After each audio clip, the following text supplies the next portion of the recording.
Au tournant des années 80, à une trentaine de kilomètres à l'est de Montréal, dans la région de Lanaudière, le vieux palais de justice de l'Assomption tombait en ruine. L'endroit était alors visité par des jeunes en mal de sensations fortes qui, sans le savoir, ont peut-être contribué à réveiller des forces occultes.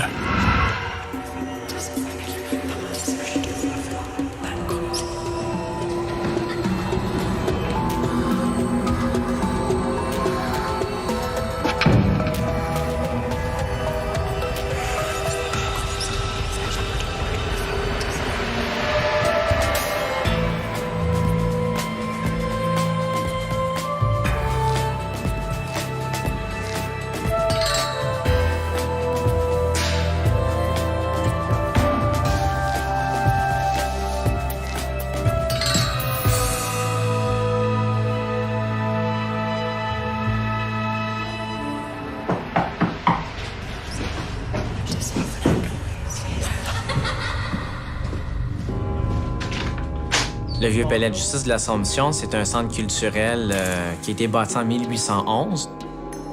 Ça a été classé monument historique en 1973 par le gouvernement du Québec.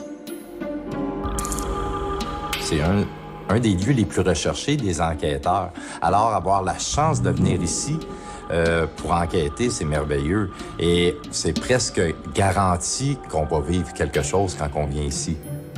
Vous êtes de la SPJ? Le vieux palais de justice de l'Assomption fait partie des 10 lieux les plus hantés au Québec. Aujourd'hui, 2 nouvelles équipes d'enquêteurs se présentent sur place, attirées par la possibilité de vivre une expérience hors du commun. On entend la porte de secours. Les membres de la Société paranormale de Joliette et ceux du groupe Innominé Patrice sont ici afin de percer les mystères de la vieille maison de pierre qui a encore bien des secrets à révéler. En 1811, la maison de pierre est construite. C'est la partie est. En 1821, c'est là que l'histoire commence pour de vrai. On va y bâtir un grand corps central qui va devenir un grand magasin et un magasin probablement de la Compagnie de la Baie du Son qui venait de fusionner la Compagnie du Nord-Ouest. À ses débuts, on donne au bâtiment une vocation commerciale.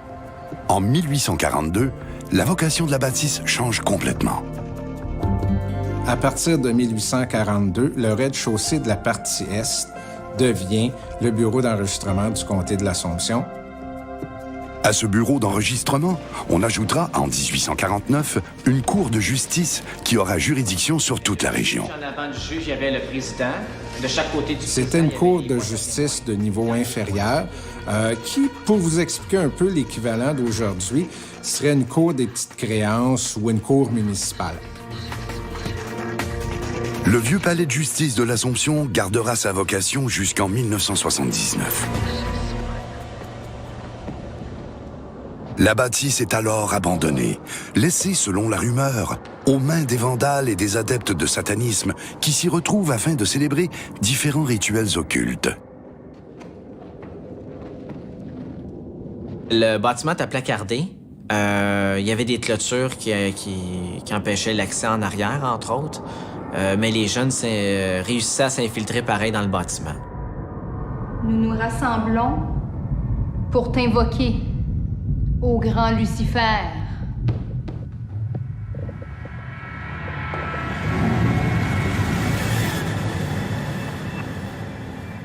En 1986, mon grand-père et ses 2 filles ont décidé d'acheter le bâtiment pour sauver le bâtiment de la démolition. Les premières manifestations paranormales débutent assez rapidement après les travaux de rénovation. En 1991, on fêtait l'anniversaire d'une de mes tantes. Et puis, c'est les premières manifestations qu'on a été témoins ici. On était dans la cuisine et puis on jouait à des jeux de société.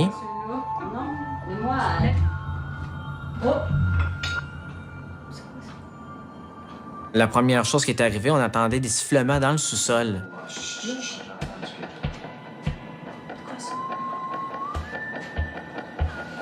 Le sifflement musical qu'on entendait dans le sous-sol, c'était comme un air triste, là.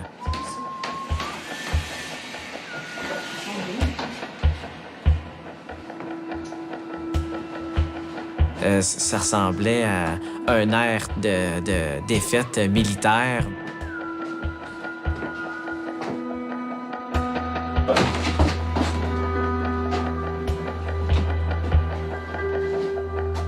On était sûr qu'il n'y avait personne en bas parce que le seul accès pour y aller, c'était le corridor de la cuisine. Puis on était dans la cuisine. On aurait vu quelqu'un aller à cet endroit-là.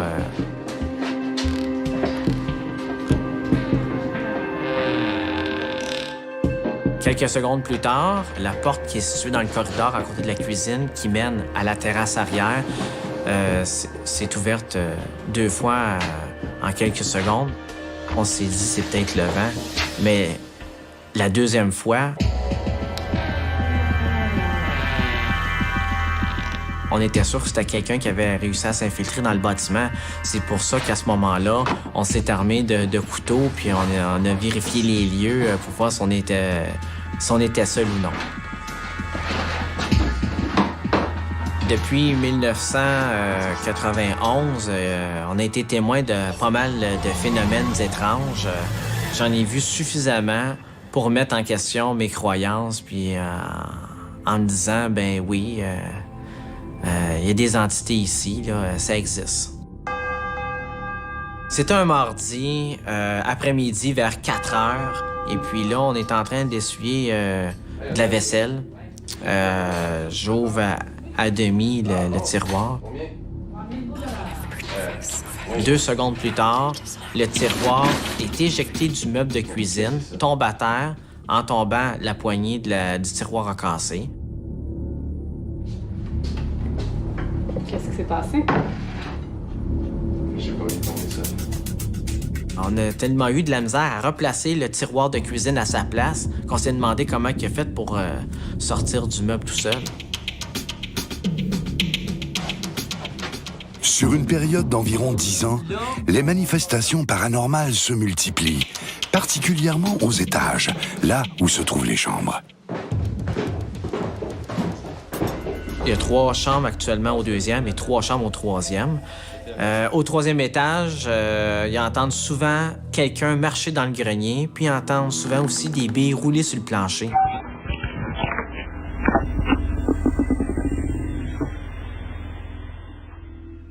Pour accéder à ce grenier-là, il y a un cadenas. Personne ne peut y aller. Moi-même, j'ai même pas la clé pour y aller. Donc, quand les gens entendent des choses, on se demande toujours c'est qui, c'est quoi. Il y en a juste une qui veut la clé, c'est la propriétaire. OK. À la fin des années 90, Marc-Antoine Jussaume et sa mère décident de purifier la bâtisse, dans l'espoir que cela puisse calmer les esprits qui hantent le vieux palais.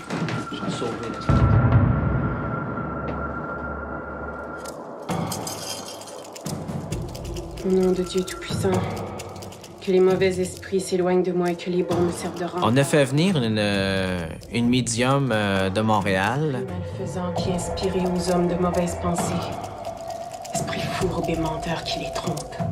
On a récité des prières, on a allumé des lampions, des chandelles, on a brûlé de l'encens.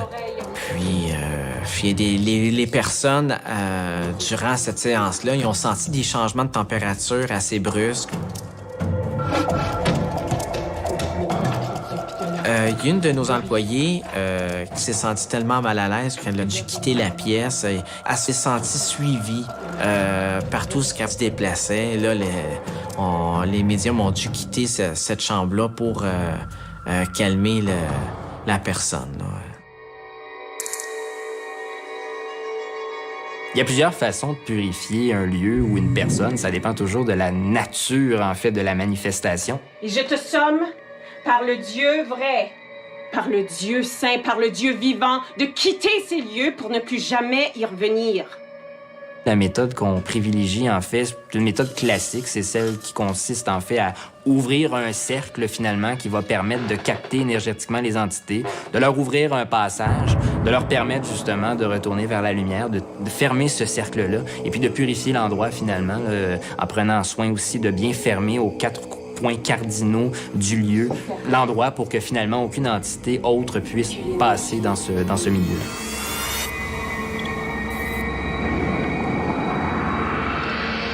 Tout est maintenant comme auparavant.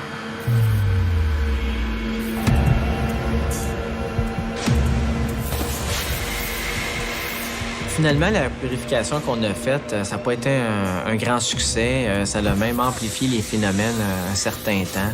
Là, on s'est dit, fini les purifications.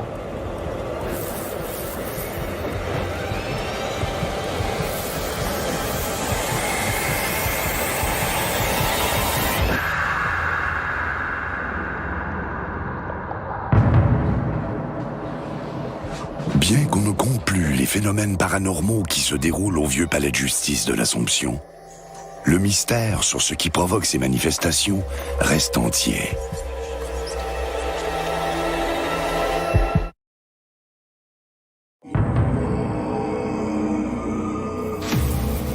Le vieux palais de justice de l'Assomption est hanté. C'est du moins ce que disent bon nombre de personnes qui y sont passées.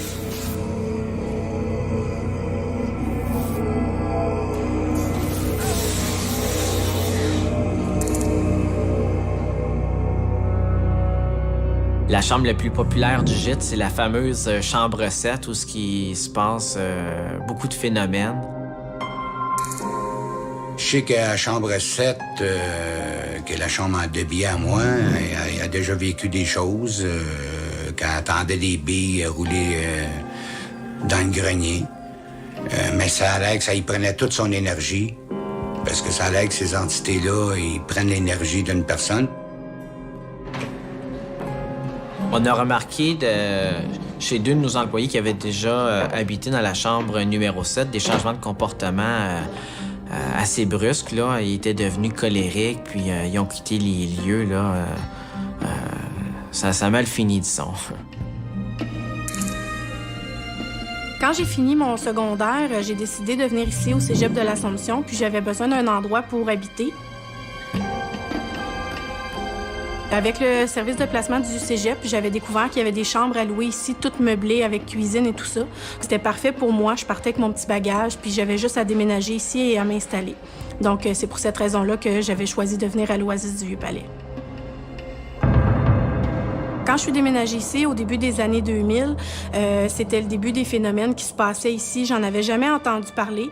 Puis dès mon arrivée, là, ça a commencé à se manifester là, au courant de la nuit, puis de façon plutôt intense.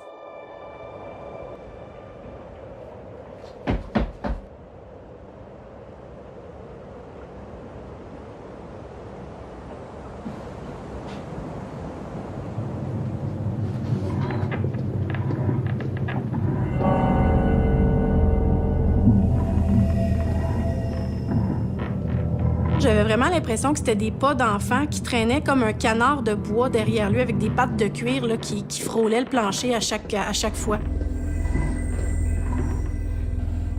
Les pas ont toujours été entendus pour ma part dans la chambre numéro 7. C'est bon, merci. Bye.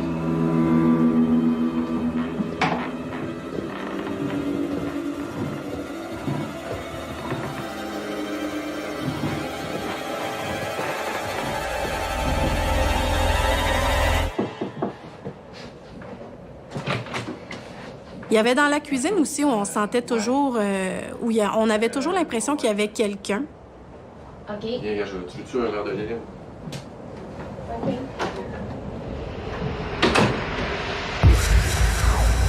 J'ai eu beaucoup de difficultés à dormir là, avec tous les bruits qu'il y avait, là, des petits pas puis tout ça, tellement que j'avais pas le choix d'être ici durant la semaine parce que j'allais à l'école. Mais le week-end, là, aussitôt que je pouvais, je m'en allais chez une amie à Montréal. Je récupérais toutes les heures de sommeil que j'avais pas eues durant la semaine ici. C'était devenu là, pratiquement invivable. Elle habitait au coin Saint-Denis, Berry-UQAM, quelque chose du genre. Il y avait un bar en dessous de chez elle. Il y avait du va-et-vient comme ça se pouvait pas. Puis je dormais mieux chez elle en ville durant le week-end que je pouvais dormir ici à l'Assomption durant la semaine.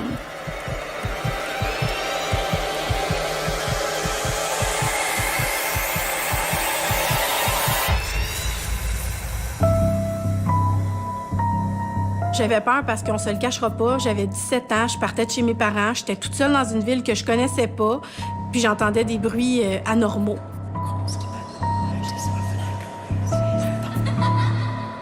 Laissez-moi tranquille! Je veux juste dormir! Arrêtez!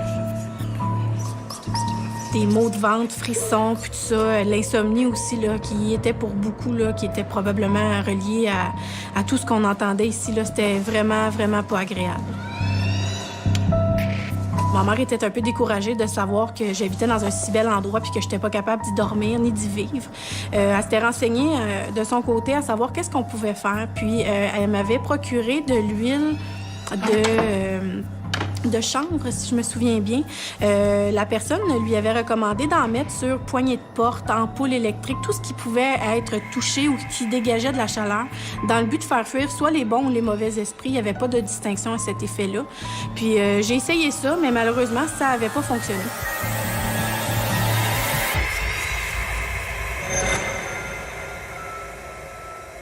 Après plusieurs années, je suis encore convaincue qu'il y a des entités qui habitent ici. Je suis certaine qu'il y en a qui sont partis après l'intervention de plusieurs intervenants. Mais sinon, je suis sûre qu'il y en a encore qui errent ici là, de façon régulière. Actuellement, la chambre où il y a le plus de phénomènes étranges, ça c'était assez récemment, c'est la chambre 6. Il est à peu près vers 1h du matin, 1h moins 10, j'entends du bruit. Tout d'un coup, je commence à entendre des pas dans le grenier. L'équipe de la Société paranormale de Joliette et celle du groupe Innominé Patrice s'intéressent aux phénomènes paranormaux qui se déroulent à la chambre numéro 6, habitée par Denis Fontaine. Je me lève, puis là, je rouvre la porte. Il y avait moi, je pensais que c'était quelqu'un qui montait les escaliers, puis il y avait personne. La chambre, c'est un des lieux où il y a eu des messes noires et des séances de spiritisme à l'époque, quand que le bâtiment est à l'abandon, entre 1979 et 1986. J'étais en train de préparer ma cafetière est là, puis moi, j'étais à dos à la porte d'armoire. Je prépare mon café, puis d'un coup, j'entends une porte ouvrir, mais c'est une porte qui a des aimants. Ça veut dire qu'il faut que tu donnes un coup absolument pour l'ouvrir. Mais moi, j'ai entendu le déclic, mais là, j'ai figé. Je voulais pas croire que cette porte-là, ça va ouvert. Avant que le bâtiment soit en rénovation, on a pu apercevoir dans plusieurs pièces des signes reliés au monde de l'occulte, des pentagrammes, des dessins de démons.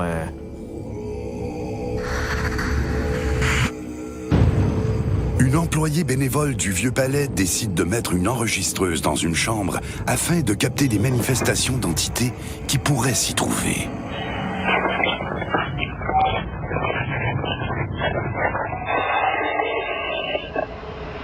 J'ai entendu parler un homme. Il disait Annie. Tout simplement, très tranquillement, mais en même temps, on entend d'une voix d'une personne que ça peut pas être vous ni moi, finalement. 2 semaines environ plus tard, 2 à 3 semaines, Marc-Antoine vient me voir et dit « Je trouve ça bizarre. Il y a une jeune fille qui vient d'arriver et elle s'appelle Annie. »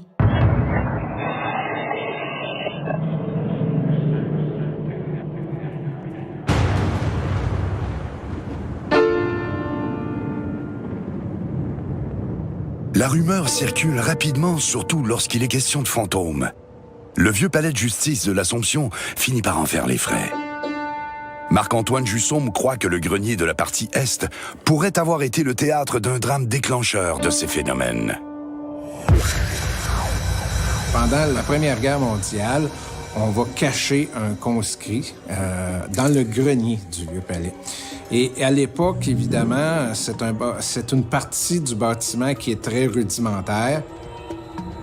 Il y a eu en fait plus qu'un conscrit qui s'est caché, mais il y en a un qui est décédé là. Et pour une raison qu'on ignore, il n'y a pas eu de funérailles et il va être enterré dans la cour arrière du terrain ici. Pourquoi avoir enterré quelqu'un dans la terrasse pendant qu'il y avait des cimetières juste sur l'autre bord de la rue? Donc, on pense que c'est une mort suspecte. Il aurait peut-être été assassiné. C'est pas très commun quand on sait la place qu'occupe la religion catholique à l'époque. Nous, on a des raisons de croire que le type se cachait, qu'il était peut-être mal vu de la communauté, que l'Église peut-être avait pas voulu lui donner les derniers sacrements, etc. Sylvain Lavoie est l'un des nombreux enquêteurs en paranormal qui s'intéressent au Vieux-Palais. Il est loin de se douter à quel point cette enquête le mènera à vivre une expérience bouleversante.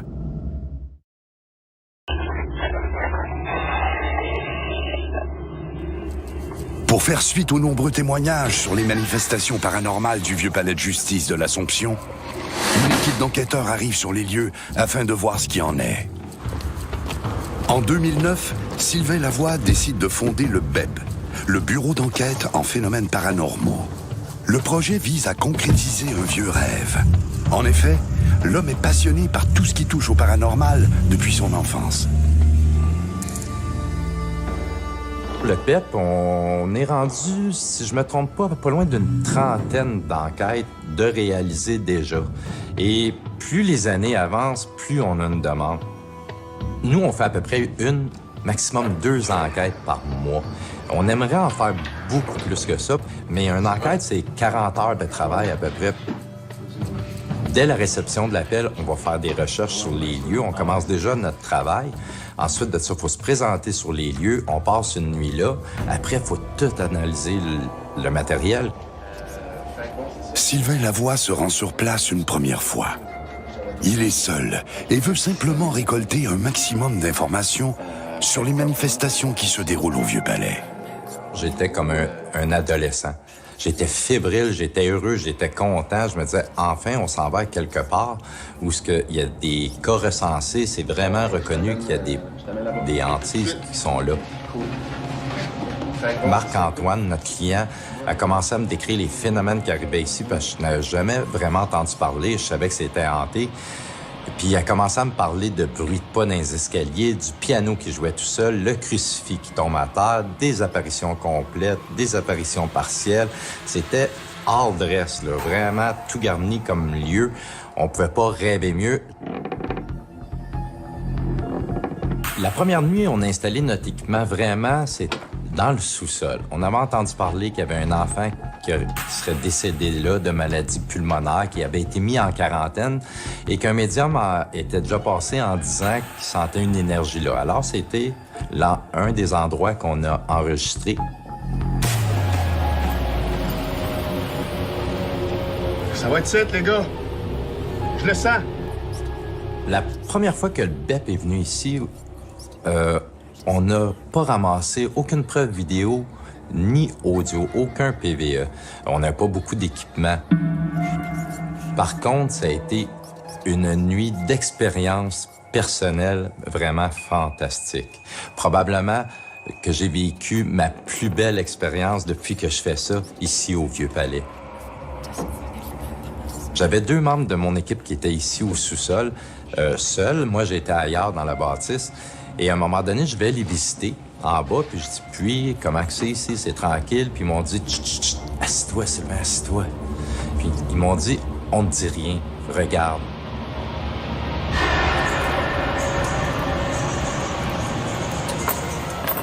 Tout d'un coup, entre moi puis un autre enquêteur, je vois un éclair passer bleu. Un moment donné, vert. Puis il y en a une qui tournait autour de la tête d'un autre enquêteur. C'était fou, on était entourés d'éclairs.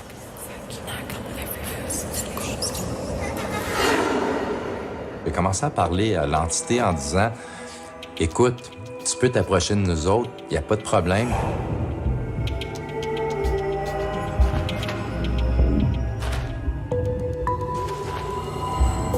À ce moment-là, on a entendu marcher dans le sous-sol. Nous, on est sur place, on bouge pas, et on entendait vraiment des pas traînants sur les tuiles en bas, où il y avait un petit peu de sable, ça faisait un chut, chut, chut. Là, ça partait de loin de la pièce. Chut, chut, chut, chut. T'es-tu là, petit gars? Puis je dois vous avouer que j'étais fébrile. C'était vraiment quelque chose de très direct qui arrivait, puis je savais que c'était pas nous trois qui bougeaient. Et les pas se sont arrêtés devant moi.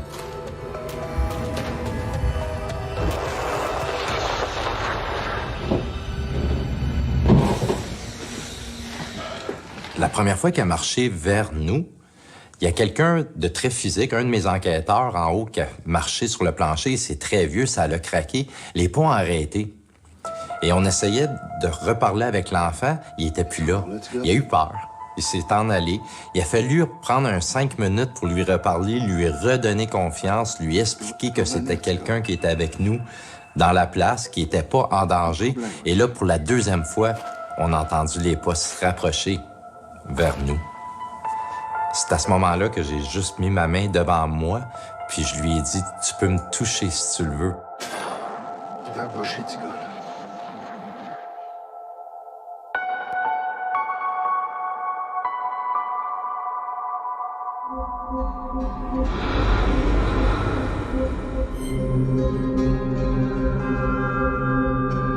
Et ce que j'ai senti à ce moment-là, c'est une pression sur un de mes doigts qui m'a flatté comme ça. J'ai presque pleuré. C'est venu me chercher de savoir que, oui, il y a vraiment un enfant dans ce sol-là qui est pris là. C'était la première fois que je vivais quelque chose d'intense de même. J'ai trouvé ça émouvant de me faire toucher par cette entité-là. J'ai de la misère à mettre des mots parfois pour expliquer mon expérience. J'ai comme senti la peine et la détresse de cet enfant-là. Le BEP Montréal, qui ont investigué souvent ici, ils ont été témoins de choses pas mal extraordinaires, là, entre autres dans le grenier de la partie Est et dans le sous-sol de la partie Ouest. La caméra infrarouge du BEP, placée au grenier, capte un mystérieux phénomène. Un cadre bouge de façon inexplicable. D'après la première enquête, là, avec les phénomènes qu'on avait vécus à ce moment-là, j'ai commencé à faire des recherches. Je voulais en savoir beaucoup plus sur le vieux palais de justice d'Assomption. Alors, j'ai été aux archives de la Naudière, pas loin d'ici, vraiment passer un après-midi assis là avec des gants blancs dans les mains, des manuscrits originaux. Sylvain Lavoie désire pousser ses recherches un peu plus. Il retourne sur place et entreprend une deuxième enquête. Mais, cette fois-ci, il demande l'aide d'un médium. Le BEP m'a abordé, m'a approché, en fait, pour faire partie de l'équipe. L'équipe existait déjà depuis 2 ans. Puis, il n'y avait aucune dimension spirituelle, je dirais. Il n'y avait pas de médium dans l'équipe. C'est merveilleux de travailler avec Sylvain parce que souvent, on va être dans une pièce pendant une enquête et c'est Sylvain qui va dire « Sur la chaise là-bas, j'en vois un qui est assis. » Et même si nous, on le voit pas, on arrive avec les appareils et tout réagit.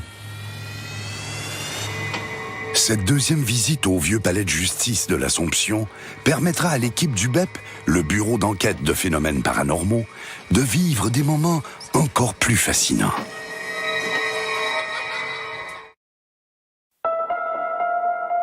Après l'expérience vécue par Sylvain Lavoie, une nouvelle enquête est menée au vieux palais de justice de l'Assomption. Mais cette fois-ci, le médium Sylvain Bolduc se joint à l'équipe.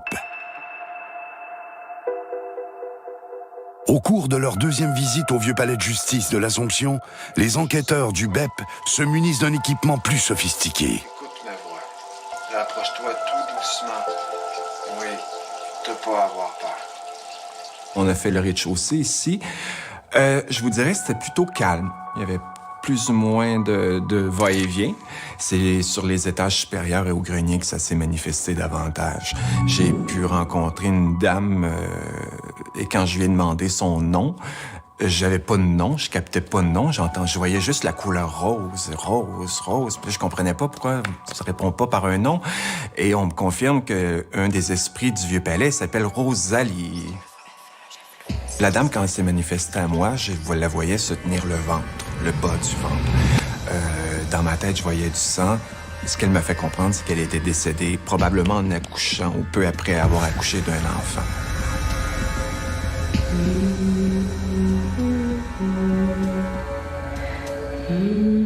Rosalie est une dame qui faisait l'entretien, en fait, ici. Je la vois souvent habillée en blanc, tout simplement, et elle frotte les rampes d'escalier, elle voit à ce que tout soit propre et elle participe aux activités du Vieux-Palais, je vous dirais. Elle se sent chez elle, puis probablement plus que les propriétaires.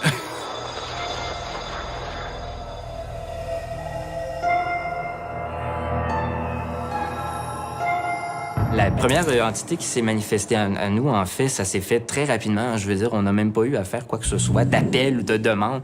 Elle s'est présentée à nous, ce qui arrive, même, je dirais, dans beaucoup de cas, puis surtout avec des entités de cette nature-là. Cette entité-là, en fait, qui est Rosalie, c'est une entité qui est très positive.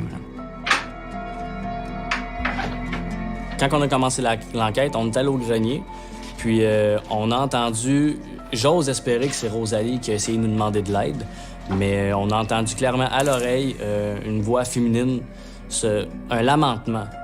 C'est vraiment une fille qui se lamentait de douleur, j'imagine, mais on l'a vraiment entendu à l'oreille, tout le monde, mais on l'a pas capté sur PVE. Souvent, c'est ça qui arrive avec ces engins-là. Ce que tu n'entends pas à l'oreille, tu l'entends dans l'enregistreuse et vice-versa. Mais ça, c'est dommage parce que c'est une bonne preuve qu'on n'a pas capté. On a senti cette entité-là très positive, très belle, en fait, très jeune. Elle se présentait sous un visage jeune, donc probablement quand elle avait autour de 20 ou 30 ans. Je dirais peut-être les meilleurs moments de sa vie, là, quand elle s'occupait justement de l'entretien ici au Vieux-Palais. On s'est dirigé vers le sous-sol ici et ce que j'ai pu ressentir à prime abord, c'est un petit bambin, un petit garçon qui m'a abordé. Et la première chose qu'il me dit, c'est « Pouvez-vous m'aider, s'il vous plaît, monsieur? » Ce qui se dégageait beaucoup, c'était une grande tristesse. Il pleurait. Et parce qu'on communique par empathie et télépathie, mais je pleurais autant que le petit bambin, que le petit garçon. Le petit garçon qui vit ici.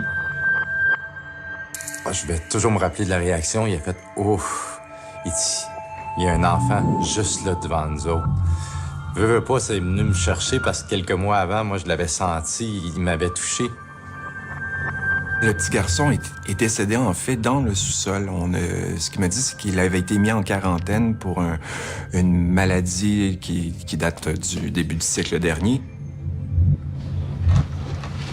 Si un défunt me tente de me communiquer qu'il s'est pendu, je vais ressentir littéralement une corde me tirer au cou.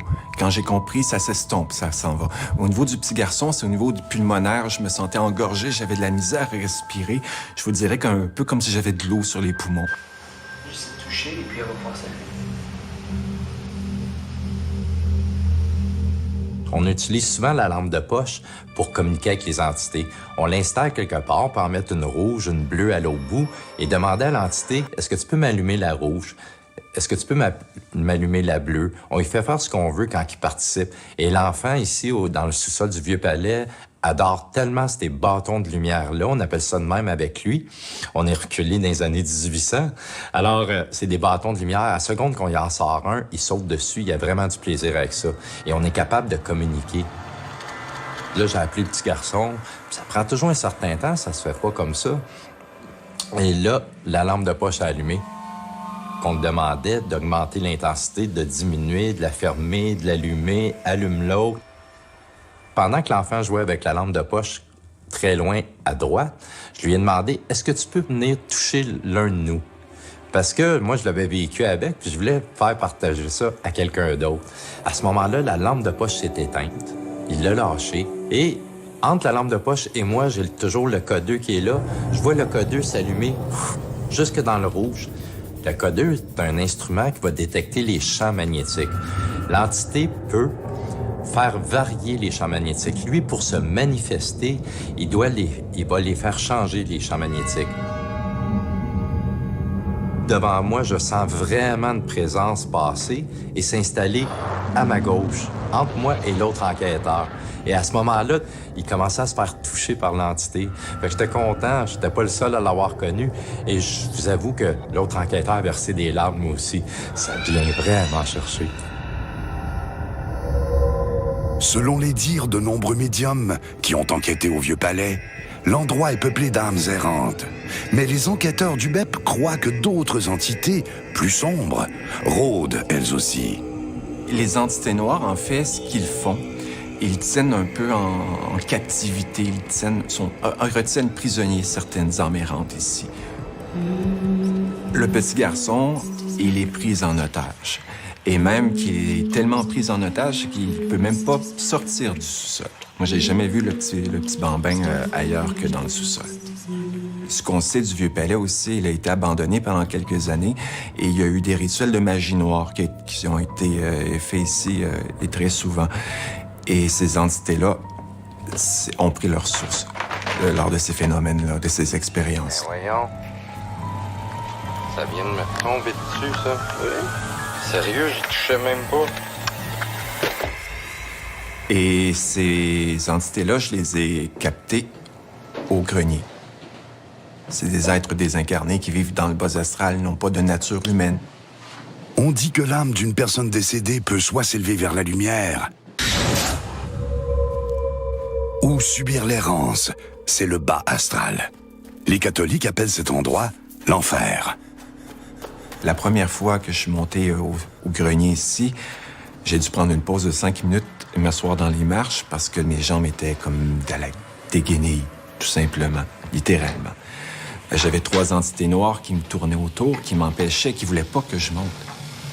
J'avais Sylvain Lavoie devant moi avec la caméra, parce qu'on est toujours en enquête avec le BEP, et il me dit, il est à peu près à 3-4 pieds, on est vraiment très près. Il me dit, Sylvain, je vois des masses noires passer devant toi, entre toi et la caméra. Moi, je voyais aucune entité. On voyait pas de masse noire. Moi, je le ressentais. Je ressentais ces attaques-là. Mais au niveau visuel, on a pu capter des nuages, des masses noires se véhiculer devant la caméra tout le temps que je disais, je suis attaqué par des entités noires et on veut pas que je monte. Dans les entités plus sombres ici, des êtres désincarnés, pour être plus précis, il y en a une qui est plus dominante, celle qui tient un peu le joug sur tout le monde, qui a le contrôle, autant sur le petit bambin, le petit garçon dans le sol, que sur Rosalie. Et son énergie, elle est très puissante. C'est un bourreau, en quelque sorte. Les esprits, les âmes, s'abreuvent l'énergie des gens aussi, des gens qui vivent dans la maison. Et en puisant leur énergie physique pour pouvoir se manifester sur le plan physique, c'est à partir de ce moment-là qu'on peut faire bouger des cadres, faire bouger des portes, faire claquer des portes. Les rituels de magie noire se sont tenus, je vous dirais, au niveau du grenier. C'est là que la concentration, la noirceur, elle est plus omniprésente dans le Vieux-Palais.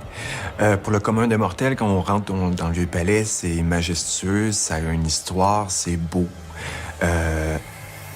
L'énergie, elle est bonne. Quand on va au grenier, l'énergie, elle est sombre, c'est lourd, c'est écrasant. Quoi qu'il en soit, les manifestations continuent d'effrayer les gens qui passent au vieux palais de justice de l'Assomption. Mais que faire? Comment rassurer les gens? Faire cesser la peur?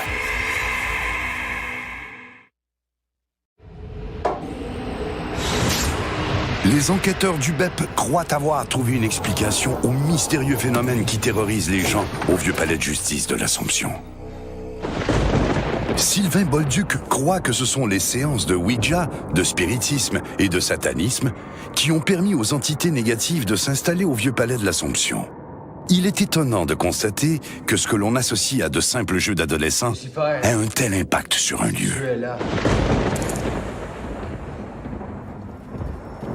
C'est quoi le Ouija, en fait? C'est un outil de communication qui, si ce n'est pas utilisé à bon escient, sans protection, sans connaissance de ce qu'on fait, ça peut être très dangereux.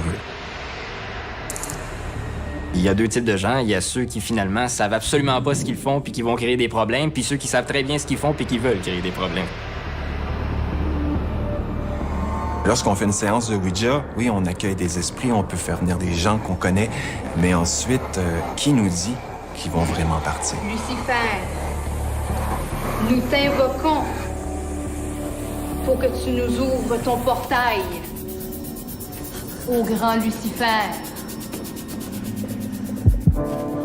Au début, on se posait la question pourquoi ces phénomènes-là se produisent ici, surtout que nous, on connaît très bien les anciens résidents qui demeuraient ici, eux qui n'ont jamais rien vécu de phénomènes étranges.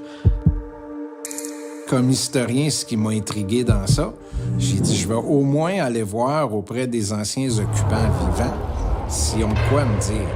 Et pas plus tard qu'avant-hier, j'en ai encore interrogé une autre pour savoir si eux avaient été en contact avec quelque chose. Et tout le monde m'a dit jamais on a réalisé qu'il se passait quelque chose là.